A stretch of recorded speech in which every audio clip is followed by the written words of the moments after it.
Hi, it's Jeff Altman, the Big Game Hunter, and welcome to Career Coach Office Hours. Tuesdays at noon Eastern, I spend a little bit of time talking with you about job search.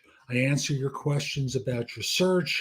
I try and help you, frankly, not make many of the mistakes that you make because, frankly, if you asked me to do your job, I couldn't do it. I know I'd be incompetent to do it.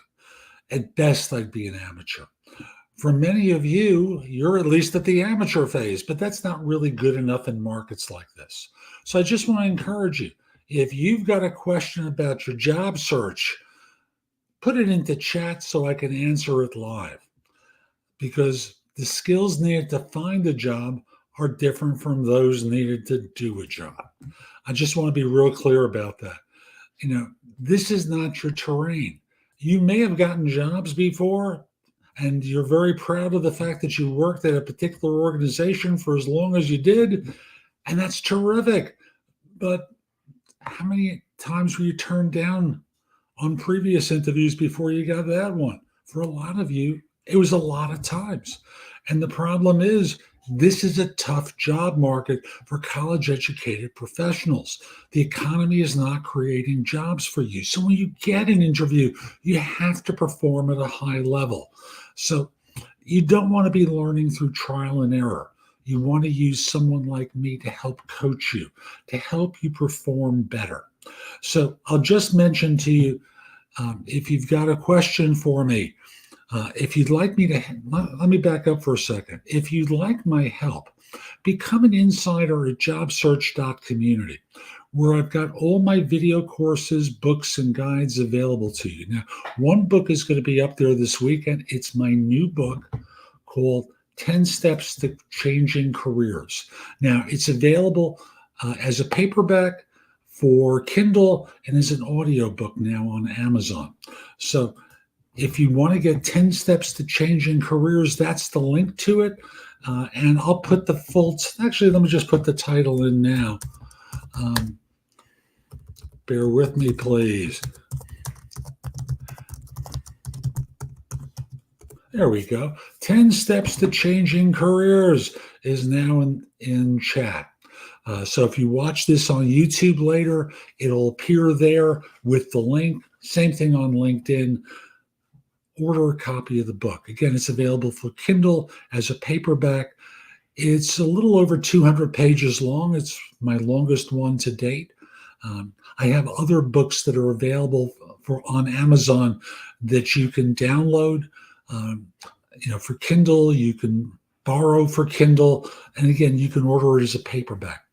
At JobSearch.Community, I have all my content there, and this will be there as well. For one price, it's all my video courses, all my books, all my guides are available at JobSearch.Community. So go there, become an insider. If you're not sure which level of service, join us at the least expensive one, which is at $49 a month. You can ask me questions through the site at that point. But become an insider at JobSearch.Community because there's a lot there to help you. Now, we're coming up on silly season in the United States because we're on the run up to the presidential election. And I call it silly season because firms become paralyzed about hiring. It really will depend upon who is elected president. And I'm not here advocating in one direction or another. I'm just here to say, if you are a business trying to plan your budget for 2025, and you're looking at these two candidates who are as divergent as they could possibly be, how do you plan your budget until you have a clear idea who's going to be president? And that freezes hiring. So it's one of the reasons I'm really encouraging people, become an insider at the site and let me help you so that in this way, you don't make some of the dumb mistakes that'll prove so costly. You're not going to miss out on opportunities. You'll perform at a higher level as a result. So again, come to JobSearch.Community. Let me be of help to you. Now, I received a number of questions in advance. And again, if you've got a question for me, just put your question in the chat so I can help you. Now, the first question I received is, bear with me once. Oh, before this comes on, my wife and I celebrated our 25th anniversary last week in Vermont at the resort that our son works at. It's interesting. It didn't get delivered. Called Twin Farms. And Twin Farms is an incredible place. Not cheap by any stretch of the imagination, but gorgeous, with service that pampers people who are there. The most guests that it'll accept is 65. 65 people on 300 acres, and they give you a golf cart to work with. We went for Japanese baths every day. And although our weather wasn't particularly good while we were there, the tree house we stayed in, and yes, you heard that right, tree house, was like 800, 900 square feet of space with a deck, with a stocked kitchen, absolutely gorgeous tree house. So it was nice to spend time with my wife, see our son, celebrate our time together. And thanks for hearing me out, okay?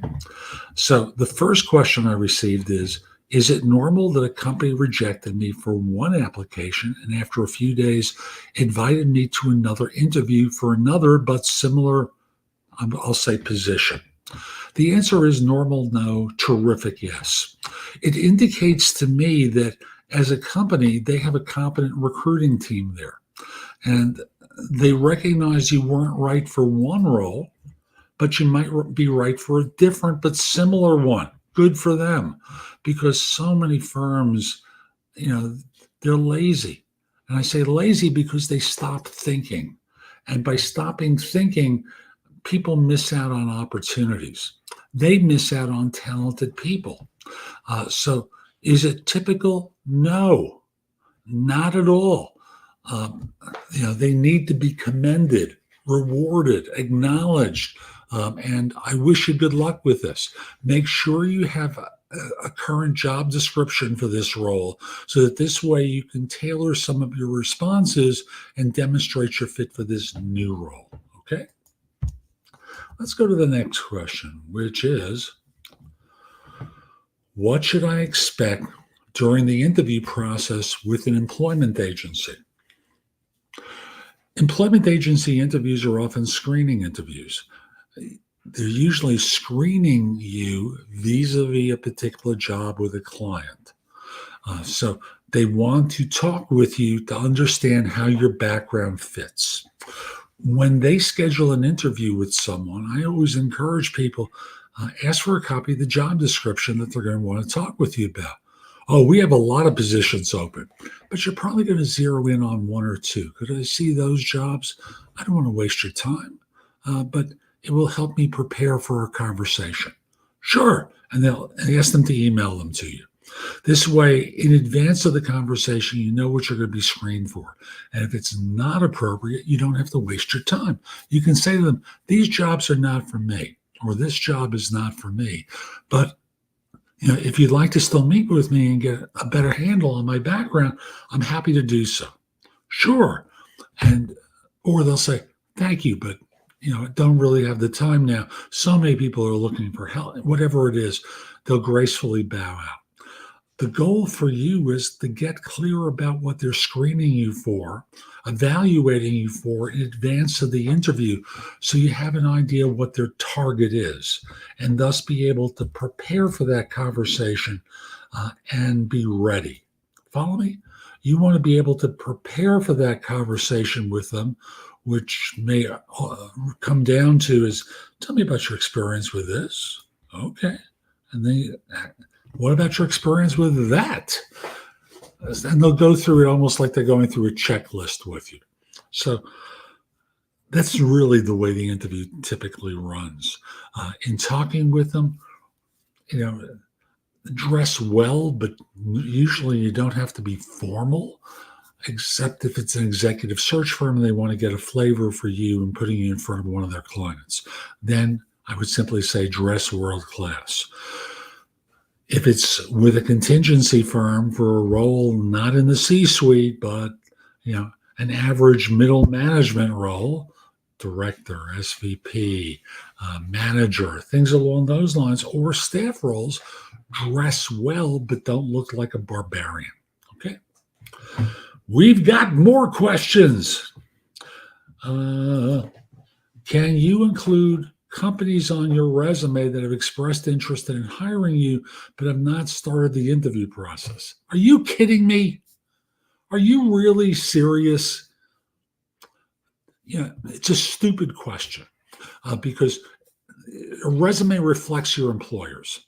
It doesn't reflect firms that are interested in interviewing you, but haven't hired you. You know the answer. Why would you waste anyone's time indicating on your resume association or employment with a firm that you've never worked for? Seriously, you can get fired post-employment if you do that. Don't do that. Seriously, don't do that. It can prove very costly to you professionally.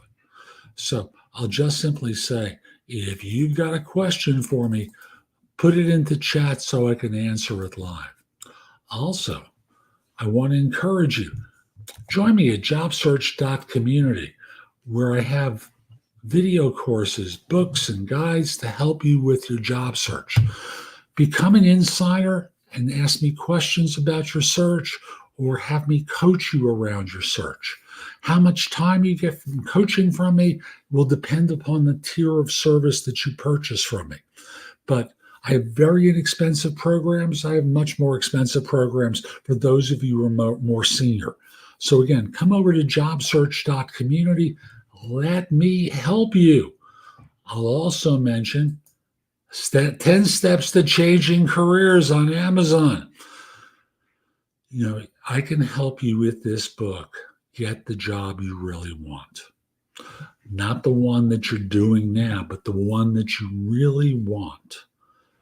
10 steps. I go through each of them in detail. It's a terrific book. It is my newest one. Sorry, I can't demonstrate the cover for you, but again, go to Amazon. It's available as an audiobook. It's available for Kindle and as a paperback currently. I'll have it in hardcover shortly. So again, 10 Steps to Changing Careers. Okay. Let's see now. Next question. Is it possible to get a job by lying on a CV, resume, or during an interview? Yes, you can get a job. The question is if you can hold it. Because here's the fact. Firms often do checks of people's backgrounds. And where they find a lie, you will get fired. That's the way of the world. So, yes, you can lie on your resume, CV, or during the interview, but that doesn't guarantee that you'll get the job. They're going to evaluate you and assess you to figure out what your real qualifications are. So, yes, you can get hired by lying, but what happens when they do the reference check? What happens when they send a background check to HR at your current organization to find out about you and your qualifications? They'll find out pretty quickly you've never worked at that organization. Don't do it. It's too easy to get exposed. Really, it's very easy to get found out. So don't do it. Seriously, don't do it. Got more questions. And again, if you've got one for me, put it into chat so I can answer it. I went for a second interview, got great feedback, and was told I'd hear from them at the end of the day regarding the position. It's now been a week and still no follow-up. Shall I reach out? Yes, of course, reach out, but don't expect good news. Seriously, don't expect good news from them. You missed the window to follow up. The window was last week, when they said we'll have a decision by the end of the day, and they didn't give it to you. So there's a message in their behavior. They're probably not interested, or they may have chosen someone else, but whatever it is, it's not looking good for you. Okay. I've applied for a job via LinkedIn and have been accepted. Now the client wants me to go and work at their offices in Canada. What process am I supposed to follow? So um, I'll assume that you're in the US and they are in Canada. I know no reason not to believe that, because if you were in Canada and they wanted you to interview in Canada, you would have spoken about the cities involved, not the work at their offices in Canada. To get employed, outside of the U.S., whether in Canada or in Mexico, what you have to do is have a TN visa, which allows you. Uh, it was formed out of NAFTA, a law many years ago that created the ability to work in one of three countries: U.S., Canada, or Mexico. And I forget what the new law is called, but it changed a couple of years ago. What you want to be doing is getting them. Sponsorship here is different than when we think of H-1B sponsorship. They have to write a letter that you bring to the border that indicates the fact that you have a job offer. You're going to Canada in order to interview, not to interview, but to work there. And the letter becomes proof of your employment. That's what you need to do, is to get the legal right to work in Canada, not the US or Mexico, Canada. So that this way you have the legal right to work there. Okay. So we've got more questions. Excuse me. The drive back on Sunday was a long drive, like almost 12 hours, including a couple of short stops. So I'm still feeling it today. What is the typical timeline for an employer to make a hiring decision after receiving a resume and cover letter? You've applied for a job and you're ready to find out when you're going to get hired. Not smart. You haven't even been asked out on a date, an interview. So the first thing is to get invited for an interview. What did you do to demonstrate you were qualified for the role? Most people don't do a good job of that. So the long and the short of it is, there is no timeline. There is no universal behavior pattern that demonstrates that a firm is interested in hiring someone. They each have their own courting ritual where they evaluate and assess people and then decide who to interview and who to hire. That's the way it works. Seriously. There's no certain timeline that I can offer you that will help you feel good about your chances. Okay. I'm just going to remind you to put your job search questions into chat so I can answer it live. Also, become an insider at JobSearch.Community, where I've got tons of video courses, books, and guides to help you. Also, my newest book, 10 Steps to Changing Careers, it will be on the site or available through the site this weekend at the latest. Order a copy or rent it on Amazon. As a paperback, Kindle book, or audiobook. Learn about how to find a new job in a new field. 10 Steps to Changing Careers. And again, it has my name, Jeff Altman, on the cover. So that becomes your way of finding it. Okay. We've got a few more questions. Okay. How do you answer, why do you think I should give you this job? And the answer really comes down to something simple. The answer to me winds up being, I believe I have the experience necessary to do what you need to have done. And then you're quiet. What gives you that idea? Well, you outlined the position to me, not just simply in the job description, but here as well. And from what you're telling me, I have the experience that you're looking for to deliver on this role. And I would say to you, in terms of why do you think I should give you this job? I don't know the interpersonal part of this. I just know that I'm really quite competent in fill in the blank. And thus, I think it's smart to provide me with an opportunity to join you and help you be effective.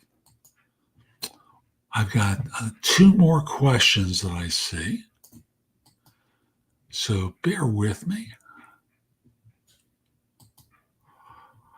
Just a little bit more. I'm sorry.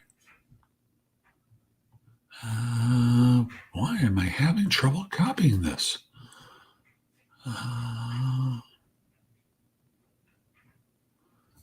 There it is. I'm sorry. Here we go. Can you apply for a job without experience? For example, can you apply as a TV presenter if you don't have any experience, but you're confident enough to start? Why are you competent enough to start? What makes you qualified to do this job? Now, you can apply.